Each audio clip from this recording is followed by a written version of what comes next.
Hello, this is Darren. If you're an aspiring voiceover artist or you're looking someone to hire a voiceover, it's imperative that the artist has the ability to change styles and tones according to the client's needs at the drop of a hat.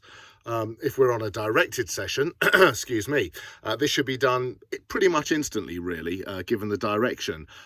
If the voiceover isn't being directed and he's just been sent the script, then it's their job to find out the style and tone that the client requires. I've got a line here from an advert, just a piece of copy, and I'll demonstrate what I mean. This summer, come and take a look at our range of thousands of new products online. They're smoking hot. So a nice, friendly delivery. This summer, come and take a look at our range of thousands of new products online. They're smoking hot. So a sort of more intimate delivery there, more hushed. This summer, come and take a look at our range of thousands of new products online. They're smoking hot.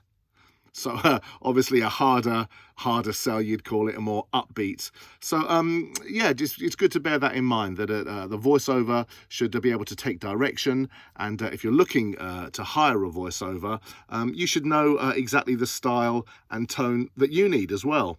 I hope that's of interest. I'll speak to you soon.